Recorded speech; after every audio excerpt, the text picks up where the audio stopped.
Good morning, and thank you for joining us here today. We're here to talk about something that's important to all of us, and that's safety, your safety and our safety. I'm joined today by partners from the Washington State Building and Construction Trades Council, the Washington State Patrol, the Towing and Recovery Association of Washington, the Washington Asphalt Paving Association, and others, and a member of our Washington State DOT IRT team, Incident Response Team, with a simple request: drive safely and help us to help you. As we look to the busy travel weekend for the 4th of July, a lot of people will be getting into their cars and going to celebrate with family and friends. Some of them will be going to the Washington State ferry system, which is going to be very busy this weekend, so pack your patience. Many will make it to their destination safely. Some will speed. Some will drive distracted, and worse, some will drive impaired. Not only do you put yourself at great risk, but you also put those with and around you at risk too. This year has been a particularly rough year for those of us working on roadways across our state. A Washington State Patrol commercial vehicle enforcement officer is recovering after being struck by a driver in a stolen car on Tuesday, June 1st in Jefferson County. Authorities say the driver was driving impaired. One of our incident response team members was seriously injured in a crash on Interstate 405 last month while responding to an earlier crash. He's at home with his family, but he faces a significant recovery ahead, so please keep him in your thoughts. This was not his first serious injury while serving the public as a member of the WSDOT team. The driver who struck him, who law enforcement said was driving impaired, faces several charges. Bonnie Stewart, a flagger with North Star, one of DOT's contractors working on State Route 823 near Selah, was killed when a passing motorist struck her with their vehicle. Authorities say the driver was driving impaired. Tow truck driver and owner Arthur Anderson was killed along with 2 others when a driver crashed into their vehicles on the side of the road in late April while responding to a disabled vehicle near Castle Rock. A 4th person was seriously injured in that incident. Authorities say the driver who crashed into them, taking 3 lives, was driving impaired. And most recently, Seattle suffered a great loss when Alexandra Harris of the Seattle Police Department was struck while exiting her vehicle to assist with a collision. She had just wrapped up her shift and was traveling home and was compelled as a public servant to help someone on the side of the road. While the cause of this latest incident is still under investigation, the sad fact is I can stand here all day sharing examples of the terrible incidents that occur on our roadways that affect not only the drivers, but the people who have bravely chosen a career, really a calling to service that puts them in harm's way. I would need even more time to detail how often equipment is struck protecting work zones and those that work with them. If you look around this yard, you can see equipment that did its job, like the stuff behind us. This is the truck-mounted attenuator. This is the before picture. Here's the after picture. And that happened while that vehicle was protecting workers on a construction site. We replaced 37 of these truck-mounted attenuators in the last year. 37. And this is equipment that is behind signs and cones and barriers and flags in the right. It's way deep in the construction site, and people are running into them at speed. And then there are their near misses. That's what we call the terrible thing that almost happens, but doesn't. It's that grace of a split second when someone recovers, but it defines the difference between a terrible outcome and the memory of what could have been.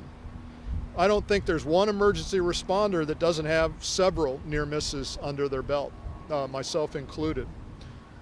Finally, I want to talk about the people of the Washington State Department of Transportation. I say often that our employees are our greatest asset, because they are. We can't do any of the things we do for the people of Washington without our team. I often hear from members of the public about the efforts of our employees. They feel safe or relieved when they see an IRT truck pull up behind them. It's one thing to travel at speed on a roadway, and it's an entirely different thing to be pulled over on the shoulder, broken down, while traffic is flying fast past you at 50, 60, or even 70 miles an hour. You can literally feel the air moving as cars and trucks speed past you. Your vehicle shakes. In that moment, you feel very exposed, nervous, and even scared because you realize that just one wrong move by any of those cars or trucks could literally, in that second, alter the course of your life.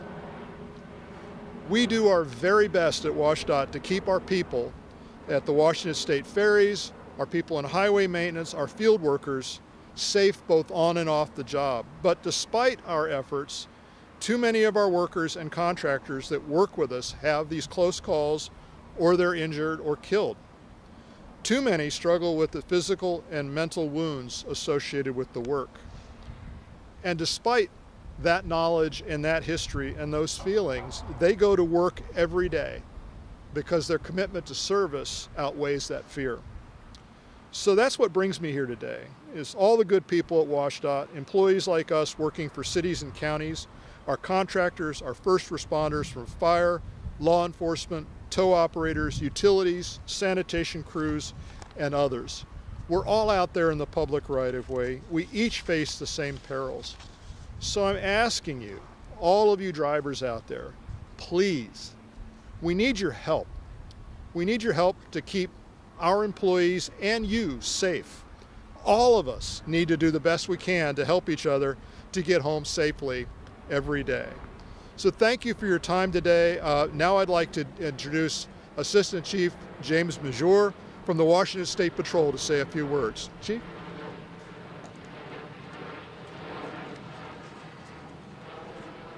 Well, good morning, everybody. I'm Captain James Muir of the Washington State Patrol, currently the Acting Assistant Chief for Field Operations Bureau. I want to thank Secretary Muir and our stakeholders for inviting me here today, including the Washington State Patrol in today's press conference. And thank you for pointing out the many recent incidents where state, local government employees, first responders, and our support personnel who have been struck, injured, and worse by impaired, distracted, and speeding drivers. I want to highlight the fact that in every case that the Secretary mentioned, these are completely preventable collisions.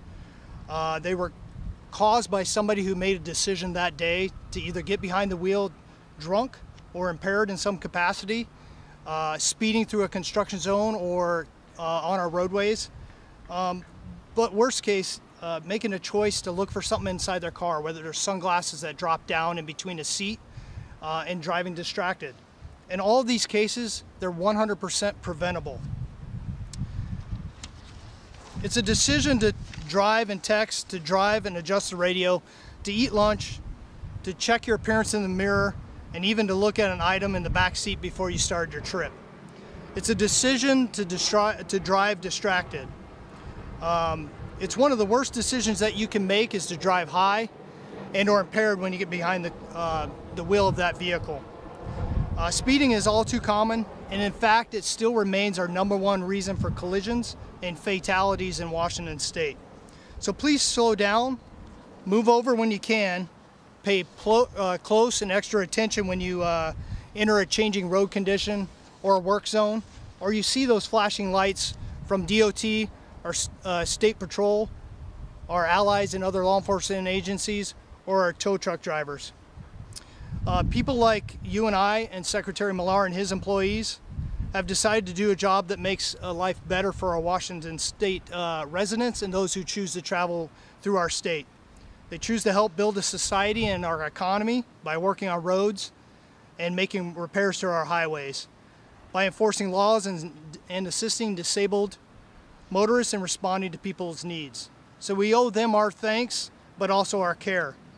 Slow down again when you see those flashing lights, when you see our men and women serving you by building, maintaining, repairing, or patrolling and responding to our roadways. Lastly, like you, they deserve to get home safe to their families. Thank you, and I want to turn it over now to Mr. Mark Rittman, with the Washington State construction, building and construction trades.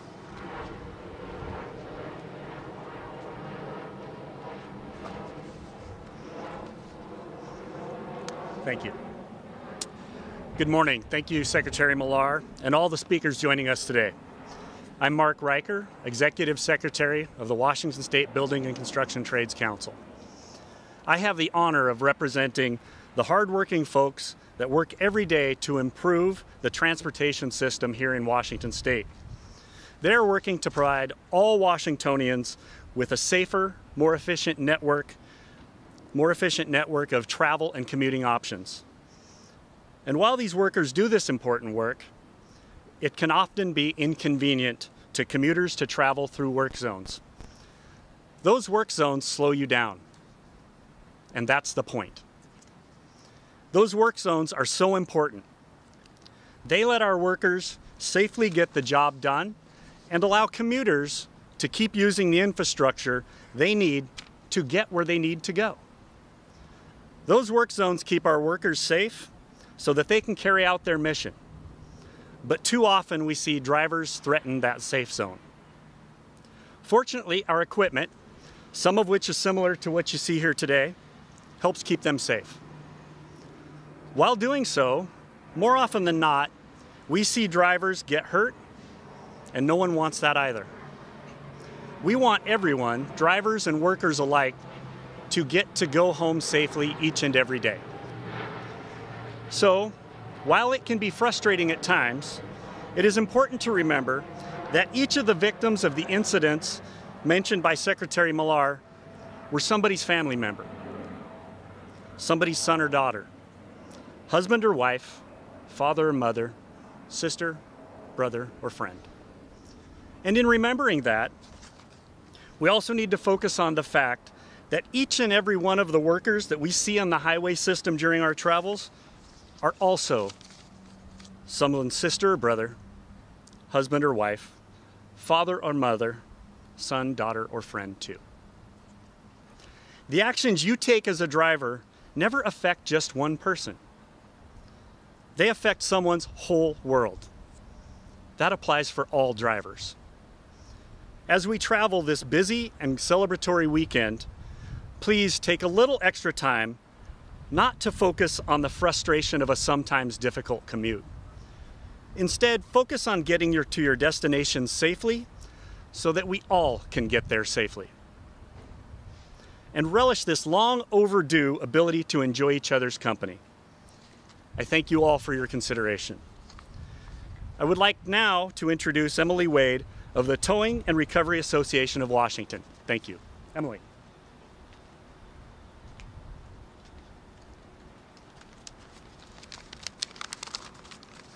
Good morning.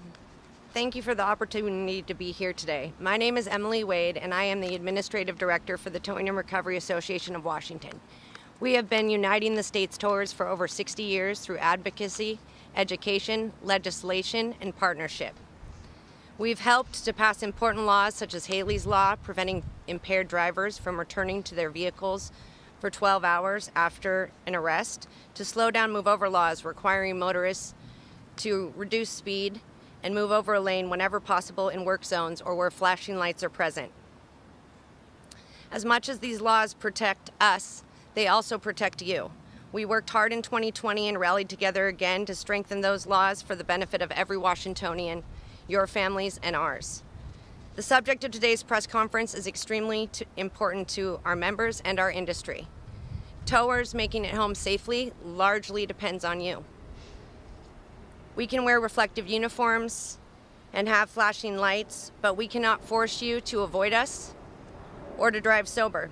We know not every tragedy can be avoided, but all of us doing our part is a way of improving our ability to make it home safely to our families at the end of our shifts. The feeling of loss is fresh in the minds and hearts of first responders and tow truck drivers, as we have seen so much unnecessary loss recently. We lost one of our own, Arthur Anderson, the owner of Affordable Towing in Longview, on April 24th when he was doing a routine state patrol call, aiding a disabled driver. An impaired driver made a choice, and that choice led to the tragic loss of 3 lives. We'd like to dedicate our time and our efforts here today to Art and his family, and we'd like to tell you that 1 is too many. Please help us by making the choice to be responsible and not drive impaired. A tow operator is killed once every 6 days. That is nearly 4 times higher than police officers and more than 15 times higher than the average. With very few careers more dangerous, being a tow truck operator is literally one of the deadliest jobs in America. The towing industry is twice as likely to experience non-fatal injuries on the job as well. These statistics are alarming and often overlooked. Most of that danger, fatal or not, pertains to avoidable accidents caused by inattentive, careless, distracted, or impaired motorists. And that accounts for more than 64% of all towing-related deaths. The line between life and death for towing professionals is thin. Too little lights, we risk not being seen, and too many lights create a larger distraction for passing motorists. Both examples compromise our safety and risk our lives. Still, light and reflective uniforms are our only primary tools for protection, and their effectiveness still comes down to you. Nearly every tower has experienced close calls where they've had to jump out of the way to avoid being struck by a passing vehicle, and too many have stories of being grazed while doing their job, commonly by vehicles failing to slow down and move over when they saw a tow truck or flashing lights ahead, as the law requires. As towers, we appreciate the protection we receive from WSDOT and law enforcement agencies at the scene of these roadside emergencies. These partnerships help to create an additional barrier of protection from the passing traffic and another set of flashing lights to alert drivers of what's ahead. But it is no secret that these resources are limited, and we need the help of the motoring public to do your part. These needless tragedies, like the loss of Seattle police officer Alexandra Harris, hits towers hard, as every situation out there sounds all too familiar for us. We're out there 24 hours a day, 365 days a year, under every condition. Please weigh the risks. Choose to be responsible and choose to not drive impaired. Make a conscious effort to remember the importance of slowing down and moving over. It helps increase the safety of the stranded motorists as well as the people working roadside to assist. Do this for the greater good of literally every single one of us. Thank you, Secretary Millar, WSDOT, Washington State Patrol, and all of the agencies for coming together today for this important cause. And thank you, Washington, for doing your part to help end these avoidable tragedies, because 1 is truly too many. Thank you. I'm going to go ahead and hand it over to Josh Stuckey of Department of Transportation. Thank you, Emily. Good morning, everybody. Again, my name is Josh Stuckey. I work for WSDOT in the Incident Response Program. I've been with the state since 2008. I've worked in the Incident Response Program for about the last 10 years, working the road, helping the citizens of Washington State. I have responded to a lot of collisions. I've responded to a lot of calls for help, and I've helped a lot of people. And unfortunately, in those last 10 years, I've also seen a lot of my coworkers get struck unnecessarily while at emergency scenes or helping the public in their time of need. I'm going to start with a story this morning about something that happened to me last year. I was at a rolled over semi and I had just cleared that scene to take another call for service, and there was a emergency vehicle turnaround that was directly adjacent to where the semi had rolled over. I had pulled into that turnaround so that I could head in the opposite direction on the freeway. I was sitting in the turnaround. I was waiting for traffic to have a gap so that I could safely merge in.